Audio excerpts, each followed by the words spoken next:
Hello everyone, welcome back to my channel after a long break. So বহুতে মোক comment কৰি আছিল যে শংকৰদেৱ ইউনিভাৰ্সিটিৰ এডমিশন প্ৰসেস কি হয়, পাৰ্সেন্টেজ কি হয় বা এডমিশন হৈছে নে নাই, বহুত কোৱেশ্চন সুধি আছিল। সেইকাৰণে ভাবিলো যে এটা ভিডিও বনাই দিও যাতে আপোনালোকৰ সুবিধা হয় এডমিশন লবলৈ। আৰু এটা কথা, যিসকলে পোন প্ৰথমবাৰৰ বাবে মোৰ ভিডিও চাই আছে তেওঁলোকক অনুৰোধ জনাইছো যাতে আপোনালোকে মোৰ চেনেলটো সাবস্ক্ৰাইব কৰি থৈ যায়, তেতিয়াহে আপোনালোকে এনেকুৱা এডুকেশন ৰিলেটেড বা মানে travel related video পাই থাকিব পাৰে। সো এটা মেইন কথা তুলে আহিছো, বহুতে যেহেতু কমেন্ট কৰি আছিল যে এডমিশন হৈছে নাই, প্ৰসেসটো কি। সো মইটো জনাই দিও যে আমাৰ ইউনিভাৰ্সিটিত এন্ট্ৰেন্স নহয়, হয় ঠিকে শুনিছে, এন্ট্ৰেন্স নহয় কিন্তু পাৰ্সেন্টেজৰ বেসিছত এডমিশন হয়।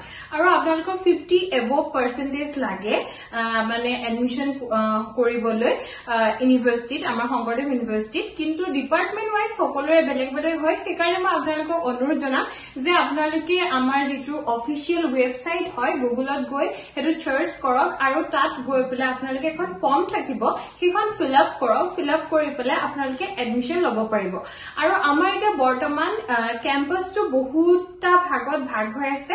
মেইন ক্যাম্পাসটো হৈছে আমাৰ নগাঁৱত অৱস্থিত নগাঁও ক্যাম্পাস, গুৱাহাটী ক্যাম্পাস আৰু নতুনকে দুটা ইউনিট যোগ হৈছে যেটো হৈছে ধুবুৰী আৰু যোৰহাট।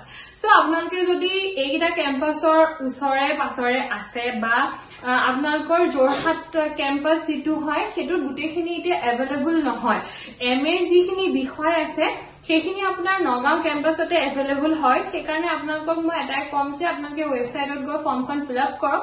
আৰু যেহেতু এতিয়া এডমিশন প্ৰসেস হৈ আছে সেইকাৰণে আপোনালোকে জলদি এডমিশনটো লৈ লওক, নহলে পিছলে মানে কি হয় যে সিটবোৰ ফুলফিল হৈ গলে অলপ এডমিশনটো লবলৈ প্ৰবলেম হয় বা ক্লাसेसবোৰ স্টাৰ্ট হৈ যোৱাৰ পিছত এডমিশনটো নলয় তেনেকে। সেইকাৰণে আপোনালোকে যেহেতু এতিয়া এডমিশন হৈ আছে এডমিশনটো লৈ লওক। আৰু আপোনালোকৰ বহুতে সুধি আছিল কোড কি আছে মানে সো আপোনালোকে যেটো আমাৰ শংকৰদেৱ ইউনিভাৰ্সিটিৰ ওয়েবসাইট হয় তাতো গুটেখিনি কথা পাই যাব। তাৰ লগতে আপোনালোকৰ ফেসবুকত আমাৰ শংকৰদেৱ ইউনিভাৰ্সিটি নামটো মাৰি চাব, হেতু এটা আমাৰ পেজ খোলা হৈ আছে, তাতো আপোনালোকে খুব সুন্দৰকে এডভাৰটাইজমেন্টবোৰ পাই যাব। আৰু যদি আপোনালোকৰ আৰু সুবিধা লাগে তেনেহলে মই ইয়াতে মেনশন কৰি দিম মোৰ ইনষ্টাগ্ৰাম আইডিটো, তাত আপোনালোকে মোক এটা ডিএম কৰি দিব, তাত মই আপোনালোকক সেন্ড কৰি দিম গুটেখিনি এডভাৰটাইজমেন্ট। সো ইয়াত অকমান মই ৰাফলি কিছুমান মানে কৈছো। আৰু ইয়াত বিশেষকে লাষ্ট ডেটৰ কথাই মোক কোৱেশ্চন আহি আছিল যে এডমিশনৰ লাষ্ট ডেট কেতিয়া হয় বা এনেকুৱা কথা সুধি আছিল। সো লাষ্ট ডেট মানে কি হয়, এতিয়া এডমিশন হৈ আছে সেইকাৰণে আপোনালোকে এডমিশনটো লৈ থৈ দিয়ক। আমাৰ লাষ্ট ডেট বুলি নাথাকে, মানে আপোনাৰ ক্লাস হোৱা এসপ্তাহ বা দুসপ্তাহলৈকে আপোনালোকে এডমিশন ল'ব পাৰে। কিন্তু যদি বেছি দিন ক্লাস হৈ যায় তেতিয়াহলে আপোনালোকে এডমিশন আৰু নলয়, কাৰণ এটা এটা প্ৰবলেম হয়তো আৰু সঁচা কথা, কাৰণ বহুতখিনি আগবাঢ়ি গুচি যায়।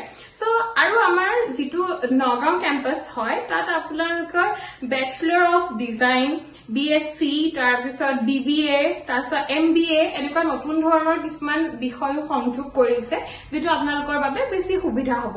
আৰু এমএ ৰিলেটেড আপোনাৰ ফিলসফি হওক, পাৰফৰ্মিং আৰ্টছ হওক, তাৰ পিছত mathematics, geography, English, education, economics, এছএমইজ, এমকম এই সকলোখিনি আমাৰ নগাঁও ক্যাম্পাসত अवेलेबल হয়। আৰু গুৱাহাটী ক্যাম্পাসতো এমএসডব্লিউটো বিশেষকৈ আমাৰ গুৱাহাটী ক্যাম্পাসত আছে, নগাঁও ক্যাম্পাসত নাই।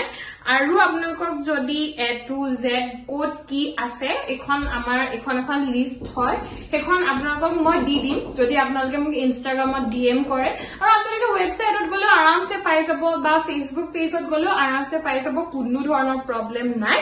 সো আশা কৰো আপোনালোকৰ বহুতখিনি চাগে কোৱেশ্চনৰ এনসাৰ আপোনালোকে পাইছে। যদি আৰু কোৱেশ্চন আছে মোক কমেন্টত আপোনালোকে ইয়াত লিখি দিব। আশা কৰো আপোনালোকৰ বহুতখিনি কোৱেশ্চনৰে মই এনসাৰ দিলো, এডমিশনৰ কথা কলো, তাৰ পিছত আপোনালোকৰ এন্ট্ৰেন্স হয় নে নহয় গম পালে। সো এন্ট্ৰেন্স নহয়, পাৰ্সেন্টেজৰ ওপৰত ভিত্তি কৰি আপোনালোকে এডমিশন পাব পাৰে। আৰু যদি কিবা কিবি কোৱেশ্চন আছে তেনেহলে মোক ইনষ্টাগ্ৰামত ডিএম কৰিব। সো আশা কৰো আপোনালোকে ভাল পালে আৰু ভিডিওটো হেল্পফুল হ'ব বুলি মই আশা কৰিছো। সো আজিলৈ আহিছো, সকলো ভালে থাকক আৰু চেনেলটো সাবস্ক্ৰাইব কৰিবলৈ নাপাহৰিব। বাই।